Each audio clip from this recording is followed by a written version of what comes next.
唉，人哋做生意，佢哋做生意，呢班年青人真係好過分，我俾佢哋激死啊！佢哋學做生意喺個網賣燕窩喎，我咪話佢哋咯，你哋咁樣唔會成功噶。啲燕窩入貨咁貴，喺個網賣又要平又要靚，你哋仲邊度有錢賺啊？但係佢哋話唔聽，堅持一定要做。唉，呢樣我都唔理啦。但係最離譜就係賺個雞碎咁多，仲話要捐錢俾多倫多兒童醫院去幫助啲特需兒童同埋啲受精神困擾嘅家庭。所以佢哋嘅燕窩係充滿愛心同埋美麗喎。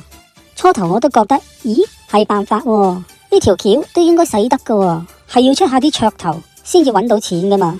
但係原來班年青人話呢條唔係橋，佢哋真係將燕窩賺到嘅錢全部攞出嚟，用嚟幫有需要嘅兒童，仲話能夠食燕窩嘅一定好有福氣同埋好善良，所以佢哋一定要配合啲客人嘅美麗。